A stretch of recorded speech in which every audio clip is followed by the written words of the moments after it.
आमतौर पर recharge plan में वॉइस और डेटा दोनों की कीमतें जुड़ी होती हैं। जिन्हें केवल बातचीत करनी है वो आखिर डेटा प्लान क्यों लें, ये भी एक सवाल होता है।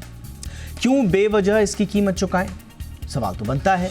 ऐसे में ट्राई ने रिचार्ज प्लान्स के रिव्यू के लिए अब एक कंसल्टेशन पेपर जारी किया है। ऐसे में आज हम इसी पर चर्चा करेंगे। बिना डेटा वाले यानी कि सिर्फ वॉइस और एसएमएस वाले प्लान की जरूरत पर बात करेंगे। यानी कुल मिलाकर अगर आप समझें तो ट्राई ये चाहता है कि क्या ऐसी व्यवस्था हो सकती है कि जिसको जिस तरह का यूज करना है वो सिर्फ उसी सर्विस के ही चार्ज दे, यानी कि जो सर्विस काम की नहीं उस सर्विस के दाम भी नहीं। खास मेहमानों के साथ मैं चर्चा करूंगा। पहले आप देखिए ये रिपोर्ट। मेरा नाम है दीपक डोभाल।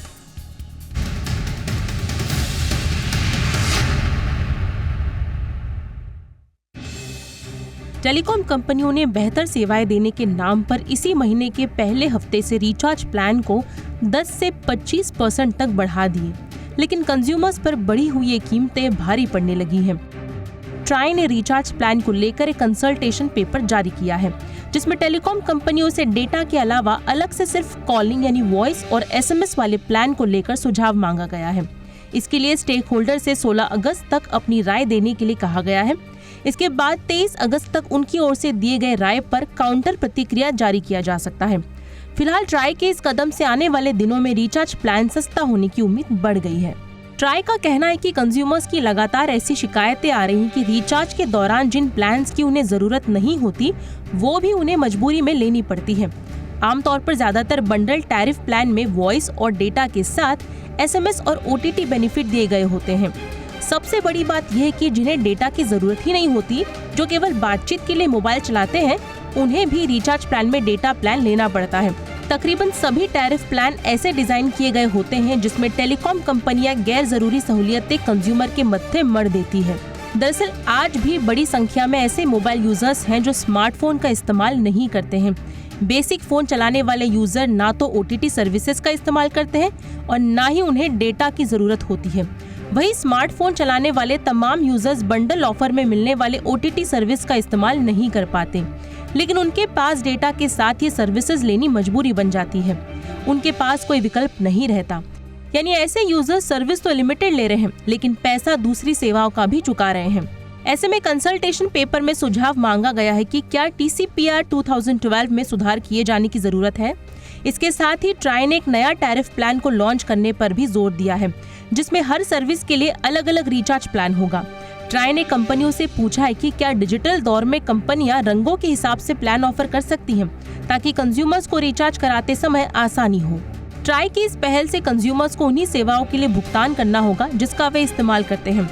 ऐसे में ट्राई के कंसल्टेशन पेपर पर अमल हुआ तो महंगे हुए रिचार्ज प्लान से परेशान कंज्यूमर्स को निश्चित ही राहत मिल सकती है।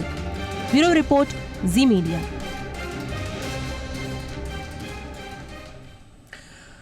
बहुत ही खास मेहमान इस वक्त मेरे साथ जुड़ चुके हैं। स्वागत करते हैं विमल वाकलू सर का। पूर्व सीएमडी हैं TCIL के टेलीकम्युनिकेशंस कंसल्टेंट्स इंडिया लिमिटेड। बहुत बहुत स्वागत है वाकलू सर आपका हमारे शो पर।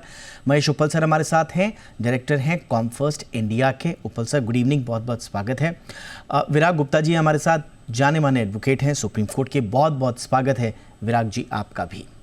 मैं महेश उपल सर, मैं चर्चा की शुरुआत आपसे करना चाहूँगा। और ये कितना इम्पॉर्टेंट है, अब ये कंसल्टेशन पेपर जो है, अब ये इस पे सबको प्रतिक्रिया देनी है, बट अभी तक के जो टैरिफ प्लान्स में लैक ऑफ कस्टमाइजेशन जो रहा है, वो कितना एक ग्राहक के हित में जाता था और कितना उसके विपरीत था। इस आइडिया के बारे में आपके सुझाव क्या हैं सर? धन्यवाद आपका। देखिए, इसमें दो मुद्दे हैं। एक तो है जिसको आपने शायद बताने की कोशिश की कि एक तो आइटमाइज्ड बिलिंग, कि मैं क्या किस चीज कौन सी सर्विस के कितने पैसे दे रहा हूं कितने दिनों के लिए, और दूसरा है पारदर्शिता, कि मैं आपसे जो कुछ भी आपको सर्विसेज दे रहा हूं और जो पेमेंट रिक्वेस्ट कर रहा हूं वो ट्रांसपेरेंटली कर रहा हूं कि नहीं। और ट्रांसपेरेंसी का मतलब ये है कि मैं एक ऑपरेटर से दूसरे ऑपरेटर की सर्विसेज को कंपेयर कर पाऊं और उसके बेसिस पे मैं जहां मुझे सूट करता हो, जहां का टैरिफ प्लान मुझे सूट करता हो, मैं उस ऑपरेटर की सर्विसेज ले पाऊं। तो मेरा ख्याल है कि ऑपरेटर्स ने जो पारदर्शिता है इसमें कुछ ना कुछ चूक रह गई है, और ये आज के डेट में मुझे लगता है कि पारदर्शिता प्लान्स में नहीं है। जहां तक आइटमाइज बिलिंग का है, वो आइडिया अच्छा है, पर उससे हमको कोई गारंटी नहीं है कि उससे कुछ हमको हमारे पैसे बच जाएंगे, क्योंकि कंपनियों के पास पूरी वो है, इंडिपेंडेंस है, फ्रीडम है कि वो उस सर्विस का क्या प्राइस लेते हैं। यदि आपको आइटमाइज्ड करके यदि कॉल के दाम बढ़ गए तो उसमें भी ग्राहक का कोई फायदा नहीं होने वाला। हमको जो चाहिए है वो है कि पारदर्शिता हो, जिससे हम कंपटीशन का फायदा उठा सकें, जिससे कि हमें ये कह सकूं कि मेरा ऑपरेटर आमतौर पर मुझसे 25 पैसे एक कॉल के लेता है प्रति मिनट, और एक एसएमएस के 10 पैसे लेता है, और यहाँ पर दूसरा है जो मेरे को कम में देता है, तो मैं उसके पास जा पाऊं।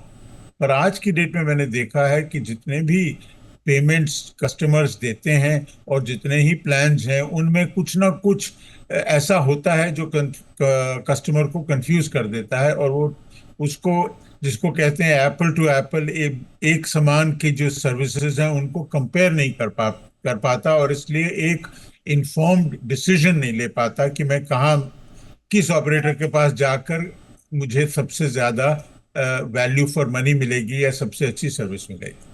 तो एब्सोल्युटली ये पारदर्शिता जो है, मेरा मानना है कि पारदर्शिता बहुत जरूरी है, चाहे वो आइटमाइज बिलिंग के थ्रू हो या किसी और तरीके से हो। हमको किसी तरीके से कस्टमर्स को कंपटीशन का फायदा मिल सके, ये ट्राई को उसको फोकस करना। आपने बिल्कुल सही कहा सर कि इस वक्त ट्रांसपेरेंसी एक बड़ा इशू है।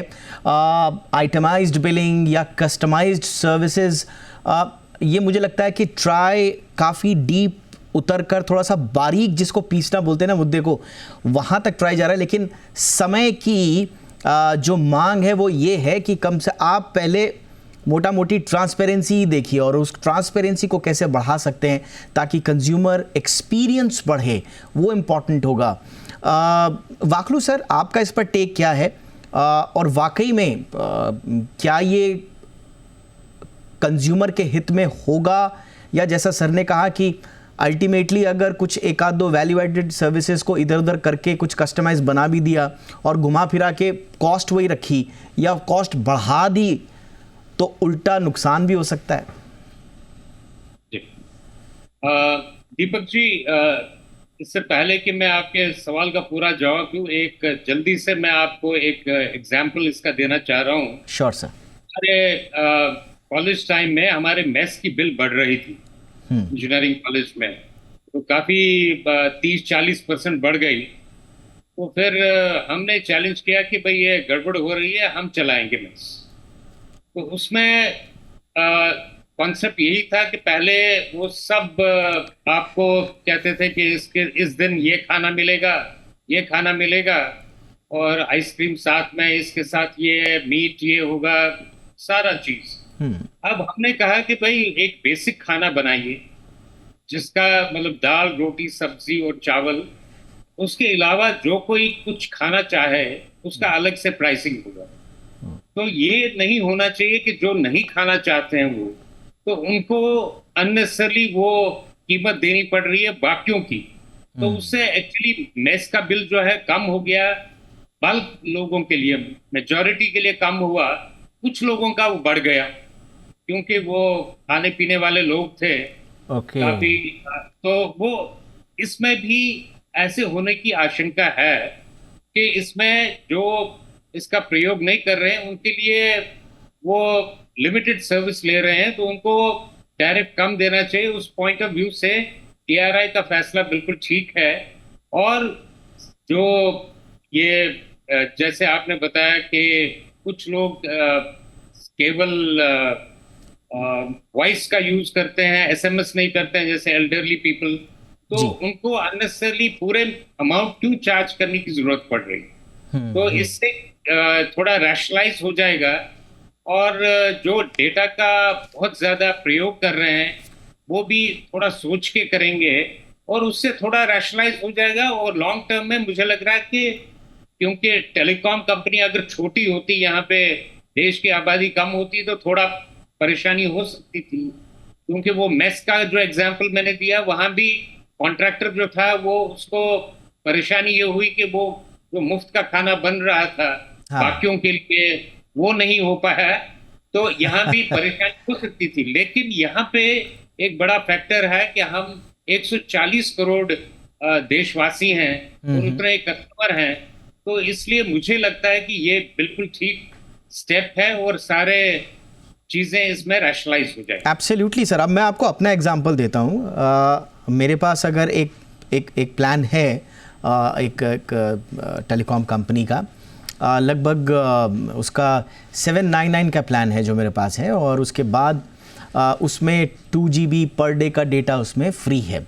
अब लेकिन मैं ये सोचता हूँ कि मैं इस डेटा को मैं कभी इस्तेमाल कर भी पाता हूँ या नहीं, क्योंकि मेरे घर में वाईफाई है और मैं ऑफिस आता हूँ तो वहाँ पे वाईफाई है, और मेरे घर से और ऑफिस की दूरी मात्र आधे घंटे की है।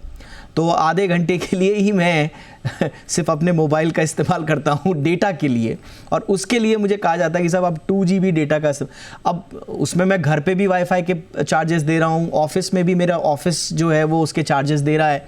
तो कुल मिला के मुझे कभी कभी लगता है कि ये अनलिमिटेड या 2 GB या 3 GB का डेटा मेरे लिए कोई मायने रखता नहीं है। तो क्या मेरे पास एक सस्ता प्लान हो सकता है? और ये शिकायतें बहुत सारे लोगों की हैं। मैं कस्टमाइज रूप से हर किसी की मैं आप शिकायतों की बात कर रहा हूँ। किसी के पास SMS का काम ज़्यादा है, किसी के पास SMS का काम होता ही नहीं है, अनलिमिटेड SMS दिए जाते हैं। कितने लोग SMS आज की डेट में करते हैं? वो ज़बरदस्ती का SMS लोड कर दिया जाता है। तो एनीवेज, तो ये एक आपने एग्जांपल दिया sir, thank you so much, काफ़ी अच्छे से समझ में आया होगा। एग्जाम्पल दिया जो आपने बताया अपने बारे में, ये मेजॉरिटी लोगों का वही पोजीशन है एब्सोल्युटली जो आपने अपने बारे में बताया। Yes sir. विराग जी के पास मैं अब आता हूं। विराग जी तो कंपनियों की नब्ज भी टटोलते हैं और उनकी रग रग से वाकिफ हैं। कैसा लगा होगा ये आइडिया कंपनीज को, विराग जी? नहीं, देखिए आइडिया अच्छा है, और इसमें कंपनियों के साथ साथ ट्राई की नब्ज को भी पकड़ना जरूरी है। ओके। जो TCPR के जो रेगुलेशंस 2012 में बने थे, ये ट्राई कानून जो 1997 के अनुसार बने थे, और जिस समय बनाए थे उस समय डेटा का जिक्र है, लेकिन मोटे तौर पर 3 बड़ी सेवाएं भारत में पॉपुलर नहीं थी। ना OTT था, ना YouTube था, और ना WhatsApp था। आज की तारीख में इन सब पे सबसे ज़्यादा एक यूजेज हो रहा है टेलीकॉम सर्विसेज का। तो अब पहली मुझे जो एक विसंगति देख रहा हूँ, ये जो अभी इन्होंने कंसल्टेशन पेपर जारी किया है, कि इस कंसल्टेशन पेपर में इन्होंने कंज्यूमर सर्वे का एक प्रेस रिलीज में जिक्र है पैरा 2 में। मैंने कोशिश किया, हो सकता है हो, लेकिन मुझे कंज्यूमर सर्वे देखने को नहीं मिला जिसके बेसिस पे कर रहे हैं। तो इन्फॉर्म डिसीजन लेने के लिए कंज्यूमर सर्वे का सामने होना ज़रूरी है, जिससे ये पता चले कि दाल रोटी खाने वाले नॉनवेज और शराब का पैसा भी क्रॉस सब्सिडी में दे रहे हैं। ये पहली बात है। दूसरी बात, इस जो प्रेस रिलीज में जो जिक्र है, अभी भी पुराने टेलीग्राफ एक्ट का जो 1885 का जिक्र है, नए टेलीकॉम कानून का जिक्र नहीं है। ये मुझे थोड़ा सा लगता है कि तरीके से चीज़ों को नहीं बनाया गया। अब 3 जो विसंगतियां पैदा हो रही हैं। पहली विसंगति, इसमें सिर्फ एल्डरली पर्सन्स का जिक्र है कि ऐसा लग रहा है सीनियर सिटीजन से ऐसा कर रहे हैं। ऐसा नहीं है। 3 दिक्कत हैं। पहला, जो कलर कोडिंग की जो व्यवस्था थी वो डिजिटल मोड में रिलेवेंट नहीं रह गई है। तो अब लोगों को इन्फॉर्म डिसीजन कैसे दिया जाए? जैसे आप बोलें कि भाई वहाँ जाएंगे, आपको लाल रंग की ट्रेन में है तो गार्ड लाल रंग की झंडी देगा। अब लेकिन गार्ड लाल रंग की झंडी नहीं दे रहा तो कैसे पता चलेगा? तो वो पिछले कई सालों से, जब से ये वाउचर बिकने लगे हैं, तो वो कलर कोड जो कोड है वो इररिलेवेंट हो गया है। जो दूसरी जो बात है कि जो वैलिडिटी पीरियड है, इस वैलिडिटी पीरियड को किस तरीके से चीज़ों को किया जाए। और जो तीसरी बड़ी बात ये है कि लोग जिस 3 सेवाएं बेसिक तौर पर हैं, वॉइस है, SMS है और डेटा है, तो इसमें जिसका जो इस्तेमाल हो, तो कंज्यूमर सर्वे के बेसिस पे नए ज़माने में जब नए तरीके की ज़रूरतें बन गई हैं, तो उन ज़रूरतों के हिसाब से कंज्यूमर फ्रेंडली बिलिंग हो। और जो मेरे पहले स्पीकर ने एक बात बोली थी कि कई सेवाओं के बीच में आपस में कंपटीशन है, मैं इस बात को उनसे विनम्रता पूर्वक असहमत हूँ। जिस तरीके से सारे कंपनियों ने एक साथ दाम बढ़ाए उससे ये जाहिर है कि भले ही बाहरी तौर पर कंपटीशन हो, लेकिन अंदर से कार्टेल काम कर रहा है और वो कार्टेल सिस्टम के कंट्रोल में नहीं है। वो एक साथ चीज़ों के दाम बढ़ाता है, एक साथ चीज़ों को करता है। तो वो लोग संगठित तौर पर इस कंसल्टेशन पेपर में अपने सुझाव देंगे, लेकिन कंज्यूमर्स के हित के हम कैसे बात करेंगे, ये मुझे लग रहा है कि। और एक और इम्पॉर्टेंट बात है, ट्राई ने एक और अभी एक वो जारी किया है कि 2011 से जो MNP जो चालू किया गया था मोबाइल का जो था, तो वो उसमें 100 करोड़ लोग उसका लाभ उठा चुके हैं। तो नई परिस्थितियों में ग्राहकों के हितों का संरक्षण कैसे हो, ये महत्वपूर्ण बात है, जिसकी शुरुआत इस उससे हुई है और इसको लॉजिकल एंड तक कैसे पहुंचाया जाए, ये महत्वपूर्ण है।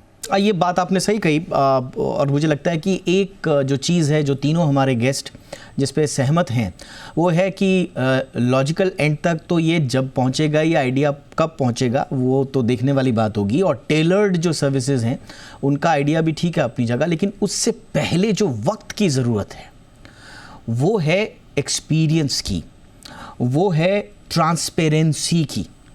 वो कब सुधरेगी, वो बड़ा इंपॉर्टेंट एक सवाल है। बट स्टिल एक छोटे से ब्रेक के बाद मैं फिर से ये जो ला कार्टे मॉडल की बात कही जा रही है अकॉर्डिंग टू द मेन्यू जिसमें जो फ्रेंच टर्म है ला कार्टे, जिसमें हर चीज़ का प्राइस आप अलग अलग देते हैं, तो कुछ ये टेलीकॉम में भी ट्राई इसको अपनाना चाहता है।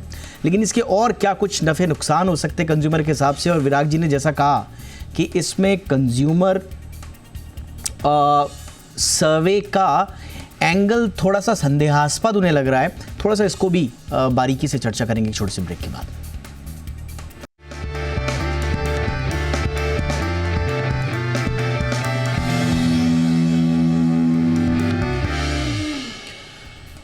ब्रेक के बाद आपका स्वागत है। तो जितनी सर्विस या जो सर्विस सिर्फ उसी के दाम, क्या टेलीकॉम सेक्टर में ये वाकई में मूर्त रूप ले सकता है आइडिया, इसी पर आप चर्चा कर रहे हैं आज हम, क्योंकि ट्राई ने कंसल्टेशन पेपर जारी किया है और स्टेक होल्डर से पूछा है कि क्या ये इम्प्लीमेंट आइडिया हो सकता है या नहीं।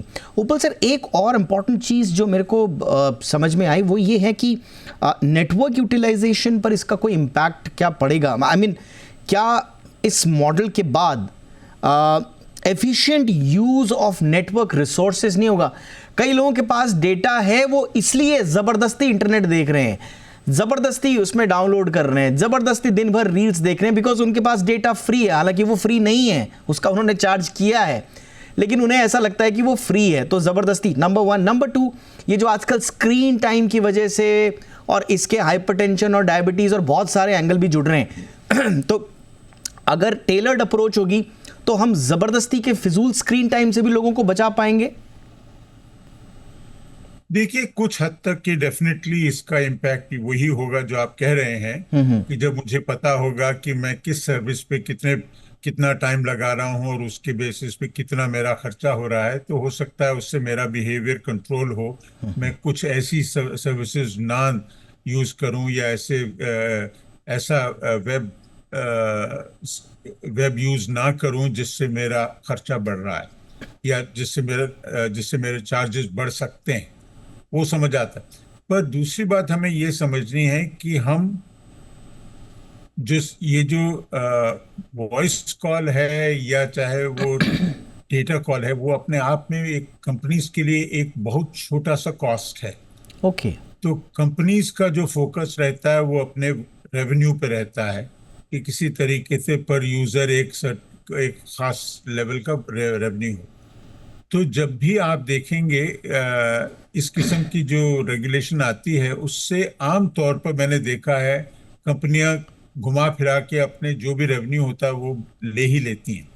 पर आप देखेंगे ये हिंदुस्तान ही में नहीं, पूरे मुल्क में मैंने देखा है कि जहां तक मोबाइल कंपनीज हैं उनके अंदर ट्रांसपेरेंसी बहुत कम होती है। बिल्कुल सर। और उनका बिलिंग सिस्टम है वो इतना कॉम्प्लेक्स होता है, खासकर आम यूजर के लिए, उनके लिए तो जाहिर नहीं होता।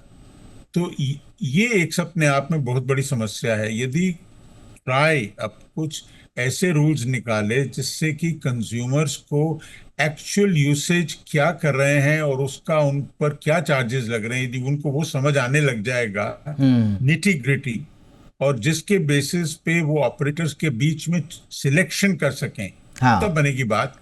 यदि आइटमाइज बिलिंग आ गया और उसमें तब भी ट्रांसपेरेंसी ना आई, हाँ। या ऐसा मुझे लगा कि आइटमाइज बिलिंग के लिए मुझे ज्यादा पैसे देने पड़ेंगे बजाय इसके कि कोई टैरिफ प्लान लेने से, जी। तो वो बात वहीं की वहीं आ जाएगी। और आमतौर पर मैंने देखा गया है कि जिसको कहते हैं there is no free lunch and Absolutely. Customer rarely wins. तो कस्टमर ये आपने मुझे लगता है कि पूरा सार बता दिया कि कस्टमर रेयरली विंस। मुझे लगता है कि अगर इसको कंपलसरी कर भी दिया वाकलू सर, तो भी कंपनीज कोई ना कोई तरीका ऐसा ढूंढ लेंगी कि अल्टीमेटली सिचुएशन ऐसी आ जाए कि कस्टमर रेयरली विंस। नहीं, मैं इससे बिल्कुल सहमत हूँ कि इसमें ट्रांसपेरेंसी एक बहुत इंपॉर्टेंट फैक्टर है। और हो सकता है कि जब आइटमाइज बिल हो, जैसा कि कह भी रहे थे, तो उस समय भी चांसेस ये भी हैं कि वो टैरिफ को बढ़ा दें। लेकिन अगर कंपटीशन ठीक है, सही है, मतलब 3-4 कंपनीज मार्केट में हैं, तो कंपटीशन की वजह से वो फिर थोड़ा रोक लग सकती है उन पे, और ट्राई एक लिमिटेड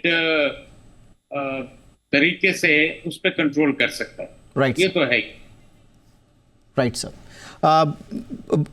विराग जी, क्या एग्जैक्टली करना होगा? और अगर ये वाला सिस्टम, आपने बहुत सारे ऐसे पॉइंट उजागर किए जिन पर काम करने की आवश्यकता है, लेकिन अगर ये सिस्टम लागू हो गया और कंपनीज को मजबूर किया गया कि आप ला काटते सिस्टम लेकर आइए, तो आपको क्या लग रहा है, कंपनीज इसमें अपना मुनाफा तलाश कर अल्टीमेटली बोझ क्या कंज्यूमर पर ही बढ़ाएंगी, या ये कहीं से एक कंज्यूमर फ्रेंडली स्टेप होगा?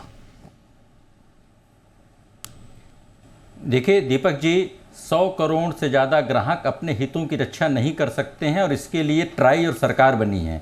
और मैं ये एक सबसे अच्छा केस मानता हूँ आर्टिफिशियल इंटेलिजेंस के इस्तेमाल का। ओके। पिछले 3 सालों में सारी कंपनियों के बिलिंग का AI के माध्यम से गवर्नमेंट 10 मिनट के भीतर स्क्रूटनी कर सकती है कि कौन से ग्राहक किस तरह की सर्विसेज का इस्तेमाल कर रहे हैं। उसके अनुसार 2012 के रेगुलेशन को बदल करके कंपनियों को बोला जाए कि आप इस तरीके के बिलिंग का सिस्टम लाइए। आइटमाइज बिलिंग से काम नहीं चलेगा, क्योंकि कंपनियां उसी तरीके से लोगों को मूर्ख बनाती रहेंगी।